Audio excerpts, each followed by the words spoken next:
यह कोई rigid body है, बहुत सारे पार्टिकल से मिलकर बनी होती है। तो सपोज ये 3 पार्टिकल्स कंसीडर कर रहे हैं हम, पार्टिकल ए, पार्टिकल बी, इनके बीच की डिस्टेंस d1 और पार्टिकल बी और सी के बीच की डिस्टेंस d2, ए और सी के बीच की डिस्टेंस d3, यह angle 90 degree, suppose this angle θ1, यह एंगल θ2। तो ये तो बहुत सारे पार्टिकल से मिलकर बनी हुई है, लेकिन हमने केवल 3 पार्टिकल्स पर ही अपना ध्यान कंसंट्रेट कर रहे हैं। अब इस बॉडी पर अपने परम पूज्य खली साहब को बुला लीजिए और खली साहब भी इस पर ऐसा फोर्स लगाएंगे, या कितनी भी ताकतवर मशीन से इसे दबा दीजिए, इसमें कोई भी डिफॉर्मेशन नहीं होगा, इसमें कोई भी डिफॉर्मेशन नहीं होगा। तो डिफॉर्मेशन कितना होगा इसके अंदर? डिफॉर्मेशन होगा 0।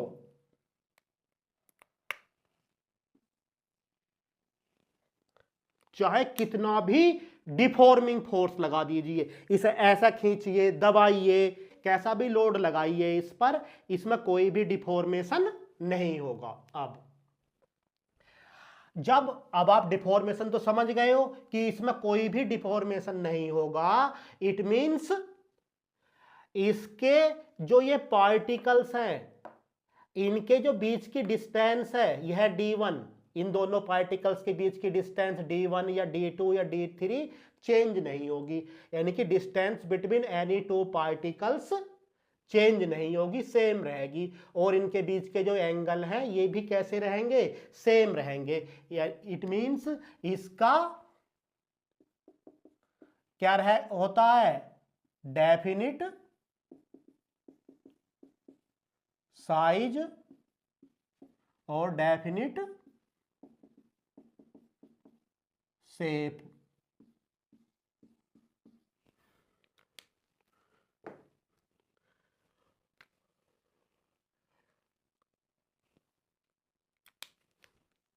रिलेटिव पोजीशंस,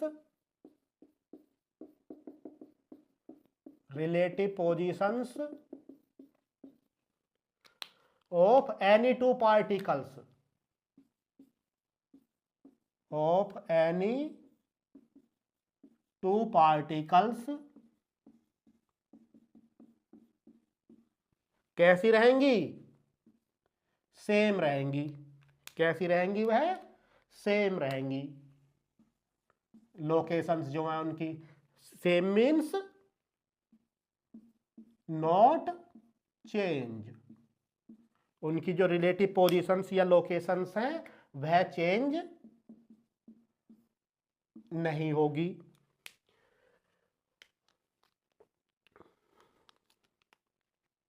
तो इसमें कोई साइज या शेप में, या दो साइज या शेप कह दीजिए, उनमें कोई चेंज नहीं होगा, और रिलेटिव पोजीशंस भी क्या रहेंगी? इनकी सेम रहेंगी।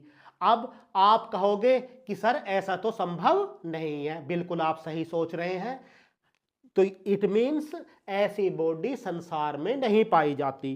तो इसलिए ऐसी बॉडी को हम क्या कहते हैं? इमेजिनरी बॉडी कहते हैं। इमेजिनरी, इमेजिनरी कह दीजिए, या कह दीजिए ये कैसी बॉडी है? Ideal, ideal hard solid object, क्योंकि ये संसार में नहीं पाई जाती। फिर जब नहीं पाई जाती तो फिर हम इन्हें स्टडी क्यों करते हैं? और कहाँ स्टडी की आपने? तो यह आपने स्टडी की कहाँ? मैकेनिक्स में, मैकेनिक्स में स्टैटिक्स पार्ट में, जहां बॉडी रेस्ट में रहती है, और डायनेमिक्स में। और बीटेक में जब स्टूडेंट जाते हैं तो वहां फर्स्ट ईयर में एक सब्जेक्ट पढ़ते हैं, engineering mechanics, engineering mechanics. Mechanics और जो आप पढ़ चुके हो स्टैटिक्स डायनेमिक्स, तो वहां और बीटेक के सब्जेक्ट इंजीनियरिंग मैकेनिक्स में बॉडी को कैसा ट्रीट करते हैं, एज्यूम करते हैं, रिजिड बॉडी एज्यूम करते हैं। क्यों एज्यूम करते हैं रिजिड बॉडी? क्योंकि इससे हमें सिंप्लीफाई हो जाता है, क्योंकि हमें इसमें डिफॉर्मेशन, रिजिड बॉडी मान ली, डिफॉर्मेशन क्या मान लिया आपने? जीरो। तो अगर डिफॉर्मेशन हो भी रहा है बॉडी में तो आपने क्या एज्यूम कर लिया? Deformation zero. तो हमें डिफॉर्मेशन के इक्वेशंस कंसीडर नहीं करनी पड़ी, तो इसलिए वो सिंपल हो गया। Real body,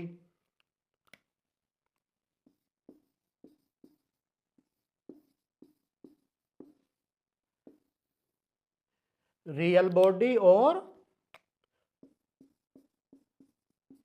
real solid body.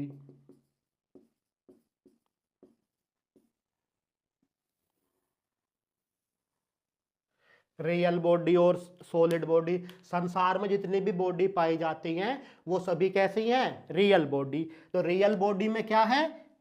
अगर ये सपोज अब रियल बॉडी है तो जब इसमें आप फोर्स लगाओगे तो इसमें क्या होगा? इसमें डिफॉर्मेशन होगा।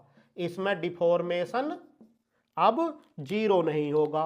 इसमें डिफॉर्मेशन अब जीरो नहीं होगा। कब जीरो नहीं होगा? जब इसमें आप इसे दबाओगे या खींचोगे, इस तरह से खींचोगे आप इसको, तो डिफॉर्मेशन क्या होगा? इसमें जीरो नहीं होगा।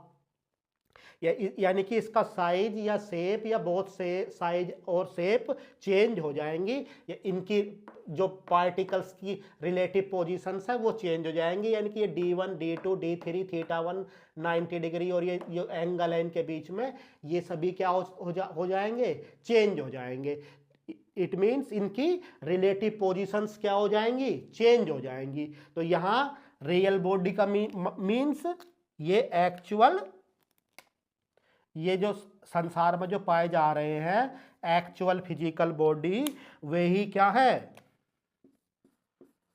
एक्चुअल फिजिकल बॉडी जो है वही क्या है? रियल बॉडी है।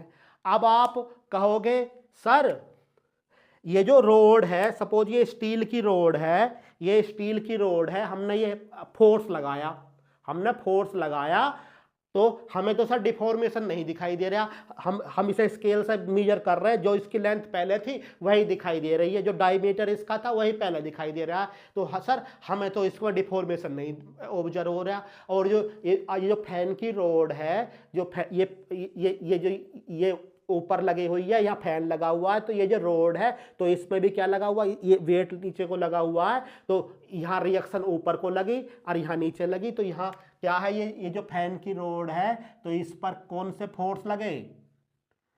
फैन के वेट के कारण यह फोर्स लगा, और रिएक्शन कौन सी आ गई? जो सपोर्ट है ऊपर, F। तो यहाँ फैन की रोड भी किस में हो गई? टेंशन में हो गई। तो यहाँ ये टेंशन में हो गई ये रोड, तो इसमें भी डिफॉर्मेशन दिखाई नहीं दे रहे आपको, केवल आंखों से नेकेड आई से नहीं दिखाई दे रहे विदाउट यूजिंग इक्विपमेंट। तो यहाँ क्या है? लेकिन इनमें डिफॉर्मेशन होता है। तो रियल बॉडी में जब फोर्स लगाते हो, डिफॉर्मिंग फोर्स लगाते हो, तो डिफॉर्मेशन होता है, वह हमें दिखाई नहीं देता क्योंकि वह बहुत कम होता है। हम इलास्टिक डिफॉर्मेशन पढ़ेंगे स्ट्रेस स्ट्रेन कर्व में डिटेल में, तब पढ़ेंगे हम।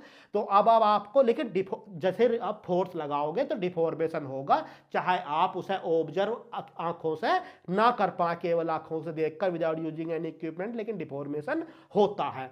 अब यदि आपको इस स्टील रोड में या माइल्ड स्टील रोड में डिफॉर्मेशन ऑब्जर्व करना है तो आप क्या करोगे?